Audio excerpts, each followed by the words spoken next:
सुप्रभातम। अष्टम श्रेणी इतिहास और राजनीति विज्ञान कालांशକୁ ତୁମମାନଙ୍କୁ ସ୍ୱାଗତ ଅଭିନନ୍ଦନ। ଆଜିର ବିଷୟବସ୍ତୁ 1857 ମସିହାର ମହାନ ବିଦ୍ରୋହ। ଇଂରେଜମାନେ ଭାରତକୁ ଆସିଥିଲେ ବାଣିଜ୍ୟ ଉଦ୍ଦେଶ୍ୟରେ, କିନ୍ତୁ ସେମାନେ ଧୀରେ ଧୀରେ ଏହାର ଶାସନଭାର ନିଜ ହାତକୁ ନେଇଯାଇଥିଲେ। ଇଂରେଜ ଇଷ୍ଟ ଇଣ୍ଡିଆ କମ୍ପାନୀ ପ୍ରଥମେ ଦୁଇଟି ବିଷୟରେ ଗୁରୁତ୍ୱ ଦେଉଥିଲେ। ପ୍ରଥମଟି ହେଲା ବାଣିଜ୍ୟ କ୍ଷେତ୍ରରେ ଏକଚାଟିଆ କାରବାର କରିବା ଓ ଦ୍ୱିତୀୟଟି ହେଲା ଭାରତୀୟ ବଣିକମାନଙ୍କର କମ୍ପାନୀ ସହ ପ୍ରତିଯୋଗିତା ନ କରିବା। ସେମାନେ ଇଂରେଜ ମାନେ ନିଜ ଦ୍ରବ୍ୟଗୁଡ଼ିକୁ ଅଧିକ ମୂଲ୍ୟରେ ବିକ୍ରି କଲେ। ସେମାନେ ବିଭିନ୍ନ ସ୍ଥାନରେ କୋଠି ନିର୍ମାଣ କରିଥିଲେ। କଲିକତା, ବମ୍ବେ, ମାଡ୍ରାସ ଆଦିରେ କୋଠି ନିର୍ମାଣ କରି ସେହି କୋଠି ଓ ଦୁର୍ଗଗୁଡ଼ିକୁ ରକ୍ଷା କରିବା ପାଇଁ ସାମ୍ରାଜ୍ୟର ସୁରକ୍ଷା ଓ ବିସ୍ତାର ପାଇଁ ଏକ ସୈନ୍ୟବାହିନୀ ସେମାନେ ଗଠନ କଲେ ଓ ଯେଉଁ ଭାରତୀୟମାନେ ଏହି ସୈନ୍ୟବାହିନୀରେ ଯୋଗ ଦେଲେ ସେମାନଙ୍କୁ ସିପାହୀ କୁହାଯାଉଥିଲା। ଯେତେବେଳେ ସେମାନେ କମ୍ପାନୀ ଶାସନ ବିରୁଦ୍ଧରେ ବିଦ୍ରୋହ କରିଥିଲେ, ଏହି ବିଦ୍ରୋହ 1857 ମସିହାରେ ହୋଇଥିଲା ଓ ଏହା ସିପାହୀ ବିଦ୍ରୋହ ନାମରେ ନାମିତ କରାଯାଇଥିଲା। ଏହି ବିଦ୍ରୋହର ବିଭିନ୍ନ କାରଣ ଗୁଡ଼ିକ ମଧ୍ୟରେ ମୁଖ୍ୟ କାରଣ ଥିଲା ରାଜନୈତିକ କାରଣ, ସାମାଜିକ କାରଣ, ଧର୍ମଗତ କାରଣ, ସାମରିକ କାରଣ ଓ ଅର୍ଥନୈତିକ କାରଣ। ପ୍ରତ୍ୟକ୍ଷ କାରଣ ଗୁଡ଼ିକ ବନ୍ଧୁକ ବ୍ୟବହାର ପୂର୍ବରୁ ଖୋଳକୁ ସିପାହୀମାନଙ୍କୁ ଦାନ୍ତରେ ଛିଡ଼ାଇବାକୁ ପଡ଼ୁଥିଲା। ହିନ୍ଦୁ ମୁସଲମାନ ସମ୍ପ୍ରଦାୟର ସିପାହୀମାନେ ସେମାନଙ୍କର ଧର୍ମ ଉପରେ ଇଂରେଜମାନେ ହସ୍ତକ୍ଷେପ କରୁଛନ୍ତି ବୋଲି ଅନୁଭବ କଲେ, ତେଣୁ ସେମାନେ ଏନଫିଲ୍ଡ ବନ୍ଧୁକ ବ୍ୟବହାର କରିବା ପାଇଁ ବିରୋଧ କରିଥିଲେ। 1857 ମସିହା ମାର୍ଚ୍ଚ 29 ତାରିଖ ଦିନ ଏହି ସିପାହୀ ବିଦ୍ରୋହ ବାରାକପୁରଠାରେ ଆରମ୍ଭ ହୋଇଥିଲା।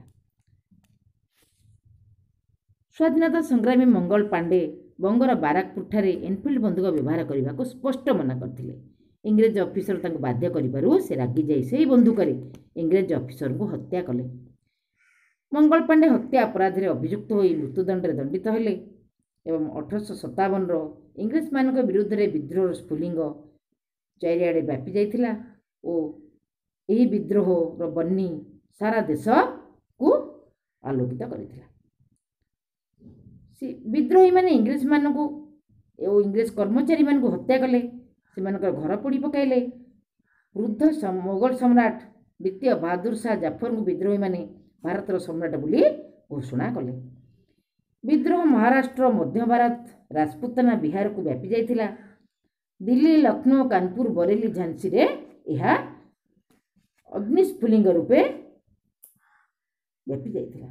କାନପୁରରେ ନାନା ସାହେବ, ମନ୍ତ୍ରୀ ତାନ୍ତିଆ ଟୋପେ, ଝାନ୍ସି ରାଣୀ ଲକ୍ଷ୍ମୀବାଇ ଏହି ବିଦ୍ରୋହର ନେତୃତ୍ୱ ନେଇଥିଲେ ଓ କିଛି ବନ୍ଦୀ ହେଲେ ଓ କିଛି ନିହତ ମଧ୍ୟ ହୋଇଥିଲେ। ଏହିଭଳି ଭାବରେ ଏହି ବିଦ୍ରୋହ ବିଫଳ ହୋଇଥିଲା। ଏହି ମହାନ ବିଦ୍ରୋହ ବିଫଳ ପରେ ବିଲାତରେ ଇଂରେଜ ସରକାର ଜାଣିପାରିଲେ ଯେ ଭାରତୀୟମାନେ ବିଦ୍ରୋହ ବିମୁଖୀ ହୋଇଛନ୍ତି। ସେମାନେ ଇଷ୍ଟ ଇଣ୍ଡିଆ କମ୍ପାନୀଙ୍କର କିଛି ଦୋଷ ଦୁର୍ବଳତା ଥିବାର ଅନୁଭବ କଲେ, ତେଣୁ 1858 ମସିହାରେ କମ୍ପାନୀ ହାତରୁ ବିଲାତ ସରକାରଙ୍କ ହାତକୁ ଶାସନ କ୍ଷମତା ଆଣିବା ପାଇଁ ଗୋଟିଏ ଆଇନ ପ୍ରଣୀତ କଲେ। ଏହି ଆଇନ ବଳରେ ଭାରତର ଶାସନ ଇଷ୍ଟ ଇଣ୍ଡିଆ କମ୍ପାନୀ ହାତରୁ ବିଲାତୀ ସରକାରଙ୍କୁ ହାତକୁ ଚାଲିଗଲା। ବିଲାତ ସରକାରଙ୍କର ଜଣେ ମନ୍ତ୍ରୀ ଭାରତ ଶାସନ ଦାୟିତ୍ୱରେ ରହିଲେ। ଭାରତରେ ନିଯୁକ୍ତ ଗଭର୍ଣ୍ଣର ଜେନେରାଲ ଇଂଲଣ୍ଡ ରାଣୀଙ୍କ ପ୍ରତିନିଧି ଭାବେ ଭାଇସରାୟ ରୂପେ ପରିଚିତ ହେଲେ। ଭାରତ ବ୍ରିଟିଶ ସରକାରଙ୍କର ପ୍ରତ୍ୟକ୍ଷ ଶାସନାଧୀନ ହୋଇଥିଲା। ଇଂଲଣ୍ଡର ରାଣୀ ଭିକ୍ଟୋରିଆ ଭାରତ ଶାସନ କ୍ଷମତା ହାତକୁ ନେଲେ ବୋଲି ଆହ୍ଲାବାଦରେ 1858 ମସିହା ନଭେମ୍ବର 1 ତାରିଖରେ ଏକ ଘୋଷଣା ପତ୍ର ପାଠ କଲେ। ଏହି ଘୋଷଣା ପତ୍ରରେ କେତେଗୁଡ଼ିଏ ବ୍ୟବସ୍ଥା ଉଲ୍ଲେଖ ରହିଥିଲା।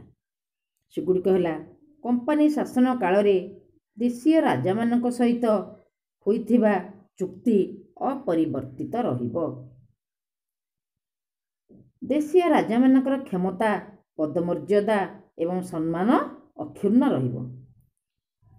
ଭାରତୀୟମାନଙ୍କର ମୌଳିକ ଧର୍ମ ବିଶ୍ୱାସ ଉପରେ ହସ୍ତକ୍ଷେପ କରାଯିବ ନାହିଁ। ଭାରତୀୟମାନଙ୍କର ମୌଳିକ ପରମ୍ପରା, ସାମାଜିକ ଓ ରୀତିନୀତି ଉପରେ ହସ୍ତକ୍ଷେପ କରାଯିବ ନାହିଁ। ଜାତି, ଧର୍ମ, ବର୍ଣ୍ଣ ନିର୍ବିଶେଷରେ ଭାରତୀୟମାନଙ୍କୁ ଯୋଗ୍ୟତା ଭିତ୍ତିକ ନିଯୁକ୍ତି ଦିଆଯିବ। ସୈନ୍ୟବାହିନୀ ପାଇଁ ସେମାନେ ନୂତନ ରେଜିମେଣ୍ଟ ଗଠନ କଲେ। विदेशी शासन कबलରୁ ସ୍ୱାଧୀନତା ପାଇବା ପାଇଁ ବିଦ୍ରୋହର ଆହୁରି ବ୍ୟାପକ ଆବଶ୍ୟକତା ବୋଲି ଭାରତୀୟମାନେ ଅନୁଭବ କଲେ। ପିଲାମାନେ ଆଜି ଆମେ ଜାଣିଲେ ଜୟୀ ରାଜଗୁରୁ, ବକ୍ସି ଜଗବନ୍ଧୁଙ୍କ ପରି ମହାନ ଯୋଦ୍ଧାମାନଙ୍କର କର୍ମନିଷ୍ଠା, ତ୍ୟାଗ, ଦେଶପ୍ରୀତି ସମ୍ପର୍କୀୟ ଜ୍ଞାନ, ରାଣୀ ଲକ୍ଷ୍ମୀବାଇ, ତାନ୍ତିଆ ଟୋପେ, ମଙ୍ଗଲ ପାଣ୍ଡେ ଏମାନଙ୍କର ବଳିଦାନ ଏ ଦେଶର ମାଟିକୁ ରକ୍ତ ରଞ୍ଜିତ କରିଛି। ସ୍ୱାଧୀନତା ସଂଗ୍ରାମରେ ଖୋର୍ଦ୍ଧାର ପାଇକ ବିଦ୍ରୋହ, ଗୁମୁସର କନ୍ଧ ବିଦ୍ରୋହ, କେନ୍ଦୁଝର ଭୂୟାଁ ବିଦ୍ରୋହ ଓ ମୟୂରଭଞ୍ଜର କୋଲ୍ହ ଓ ସାନ୍ତାଳମାନଙ୍କ ଆନ୍ଦୋଳନ ପ୍ରଭାବ ସାରା ଭାରତବର୍ଷକୁ ଦୋହଲାଇ ଦେଇଥିଲା। 1857 ସିପାହୀ ବିଦ୍ରୋହ ସାରା ଭାରତବର୍ଷକୁ ଇତିହାସକୁ ବଦଳି ଦେଇଥିଲା। ମଙ୍ଗଲ ପାଣ୍ଡେ, ନାନା ସାହେବ, ତାନ୍ତିଆ ଟୋପେ, ଝାନ୍ସୀ ରାଣୀ ଲକ୍ଷ୍ମୀବାଇ ଓ ବୀର ସୁରେନ୍ଦ୍ର ସାଏଙ୍କ ପରି ସଂଗ୍ରାମୀମାନଙ୍କର ବଳିଦାନ ଏ ମା ମାତୃକା ପାଇଁ, ଦେଶ ପାଇଁ, ଜନ୍ମଭୂମି ପାଇଁ ସେମାନେ ଆଜି ସ୍ମୃତି ହୋଇ ରହିଯାଇଛନ୍ତି, ଆଜି ଚିର ଅମର। ଧନ୍ୟବାଦ। କେତେଗୁଡ଼ିଏ ପ୍ରଶ୍ନ ଦେଉଛି, ଲେଖ। ଏନଫିଲ୍ଡ ବନ୍ଧୁକର ବ୍ୟବହାରକୁ ଉଭୟ ହିନ୍ଦୁ ମୁସଲମାନ ମାନେ କାହିଁକି ବିରୋଧ କରିଥିଲେ? ମଙ୍ଗଳ ପାଣ୍ଡେଙ୍କୁ କାହିଁକି ମୃତ୍ୟୁଦଣ୍ଡ ଦିଆଗଲା? ଇଂଲଣ୍ଡର ରାଣୀ ଭିକ୍ଟୋରିଆ ଭାରତ ଶାସନ କ୍ଷମତା ହାତକୁ ନେବେ ବୋଲି କେବେ ଓ କେଉଁଠାରେ ଘୋଷଣାପତ୍ର ପାଠ କଲେ? ଆମେ ଏହି ବିଷୟଟିକୁ ପଢ଼ିବା ଓ ସଂକ୍ଷିପ୍ତ ନୋଟ୍ ଲିଖନ କରିବା ଓ ଏଥିରୁ ସଂକ୍ଷିପ୍ତ ପ୍ରଶ୍ନ ନିଜେ ଆମେ ତିଆରି କରିବା। ଧନ୍ୟବାଦ।